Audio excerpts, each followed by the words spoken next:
नमस्कार, मैं रुचि सिंह और आप देख रहे हैं न्यूज़7 मीडिया।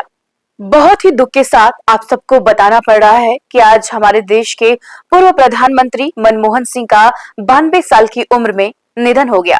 कल शाम उन्हें बेहोश होने के बाद दिल्ली एम्स में भर्ती कराया गया था, जहां रात 9:51 पर उन्होंने अंतिम सांस ली। जिसके बाद प्रधानमंत्री नरेंद्र मोदी सहित देश के कई दिग्गजों ने उन्हें श्रद्धांजलि दी। देश में 7 दिन का राजकीय शोक भी घोषित किया गया है। चलिए आपको मनमोहन सिंह के बारे में कुछ ऐसी चीज बताते हैं जो बहुत ही कम लोग सुने होंगे। शायद हम सबको पता होगा कि मनमोहन सिंह भारत की अर्थव्यवस्था, आर्थिक सुधार और एफडीआई के क्षेत्र में महत्वपूर्ण कदम उठाए थे। साथ ही उन्होंने भारत की विदेश नीति को नई ऊंचाइयों तक पहुंचाया था। यूपीए सरकार की भागीदारी रहे लेफ्ट पार्टियों के कड़े विरोध के बावजूद अमेरिका के साथ असैन्य परमाणु समझौते के लिए बातचीत को आगे बढ़ाया था और इस डील को अमली जामा पहनाया था। जानकर आपको हैरानी हो सकती है कि उन्होंने इस समझौते के लिए अपनी सरकार तक दांव पर लगा दी थी, लेकिन अपने इस फैसले पर अड़े रहे। बता दें कि 2008 में अमेरिका के साथ हुआ भारत का ऐतिहासिक नागरिक परमाणु समझौते से मनमोहन सिंह की दृढ़ता को पूरी दुनिया ने देखा था। साल 1991 में मनमोहन सिंह ने वित्त मंत्री का पद संभाला था, जिस समय भारत गंभीर भुगतान संतुलन संकट से जूझ रहा था।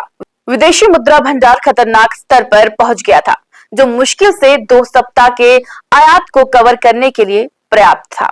उस टाइम भारत को साहसिक सुधारों की आवश्यकता थी और पूर्व पीएम नरसिंह राव और मनमोहन सिंह को उन्हें लाने का काम सौंपा गया था, जिसके बाद उन्होंने नियंत्रित और संरक्षणवादी मॉडल से हटकर अधिक बाजार उन्मुख उदारीकृत ढांचे की ओर बढ़ते हुए कई महत्वपूर्ण आर्थिक सुधारों की अगुवाई की। उन्होंने लाइसेंस राज को खत्म किया और एफडीआई यानी कि अर्थव्यवस्था को प्रत्यक्ष विदेशी निवेश के लिए खोल दिया। जीडीपी विकास दर जो सालाना लगभग 3 से 4% थी, उस समय भारत, संयुक्त राज्य अमेरिका असैन्य परमाणु समझौते का लेफ्ट पार्टियों ने जमकर विरोध किया, जिसके बावजूद भी वो इस पर अड़े रहे। उस समय तत्कालीन राष्ट्रपति एपीजे अब्दुल कलाम ने उनकी मदद की। साथ ही वो कुछ दलों को मनाने में सफल रहे, जिन्होंने परमाणु समझौते के प्रति अपना विरोध वापस लिया। लेकिन दूसरी तरफ वामपंथी दलों ने इस सौदे का कड़ा विरोध जारी रखा और सरकार से अपना समर्थन भी वापस ले लिया। साथ ही आपको ये भी बता दें कि समाजवादी पार्टी ने पहले इसका विरोध में समर्थन किया था, लेकिन बाद में अपना रुख बदल लिया। अब माहौल ऐसा हो गया कि मनमोहन सिंह की सरकार को विश्वास की परीक्षा से गुजरना पड़ा, लेकिन उनकी सरकार 275 से 256 मतों से बच गई। इसके बाद मनमोहन सिंह और तत्कालीन अमेरिकी राष्ट्रपति जॉर्ज डब्ल्यू बुश ने 18 जुलाई 2005 को सौदे की रूपरेखा पर एक संयुक्त घोषणा की और यह औपचारिक रूप से अक्टूबर 2008 में लागू भी हुआ। यह भारत के लिए एक बड़ी जीत थी, जिसे अमेरिका द्वारा परमाणु अछूत माना जाता था।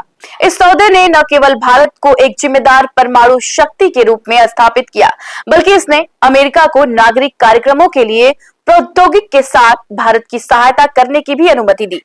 ऐसे में ये कहा जा सकता है कि भारत के बदलाव में कहीं न कहीं मनमोहन सिंह जी का भी हाथ है। वो एक अच्छी व्यक्तित्व के मनुष्य थे। न्यूज़7 मीडिया की तरफ से उन्हें विनम्र श्रद्धांजलि। बने रहें न्यूज़7 मीडिया के साथ। हमें फॉलो करें यूट्यूब, इंस्टाग्राम, फेसबुक और ट्विटर पर। मिलते हैं अगले वीडियो में।